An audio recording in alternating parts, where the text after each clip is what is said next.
আমার বাবা ছোটবেলা থেকে আমাকে মারধর করত, অবহেলা করত। বর্তমানেও তার এই সব বন্ধ হয়নি। সে বিজিবিতে চাকরি করত, অবসরপ্রাপ্ত।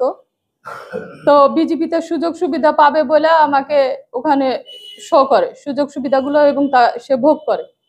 এখন বর্তমানে আমার বাবা যে সম্পত্তিগুলো আমাকে লিখে দিয়েছে সেগুলো আমাকে ভোগ করতে দিচ্ছে না, অথচ তার ছোট মেয়ে তার জামাই নিয়ে একসাথে বসবাস করছে।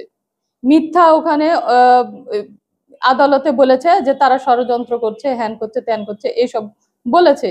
আমি সব আপনাদেরকে ডিটেলসটা দিয়েছি আদালতের।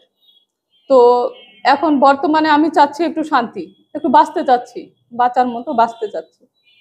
2000 তখন 22 সাল নিয়ে আমি কিছুদিনের জন্য পুরোপুরি বিছনা নিয়ে নিয়েছিলাম, হাঁটতে পারছিলাম না।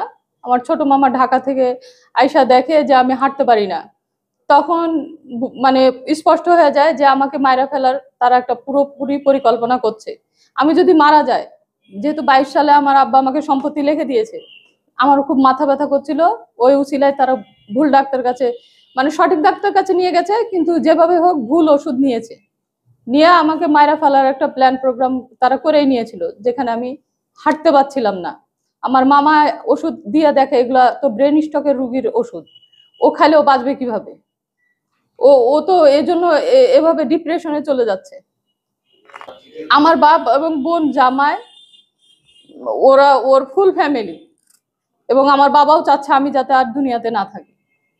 এটা তো ছোটবেলা থেকে চাচ্ছে, এখন তাদের সাথে পুরোপুরি সহযোগিতা করছে। আর পুরা সম্পত্তি একটা মিথ্যা নাটক চক্রান্ত সাজাইছে।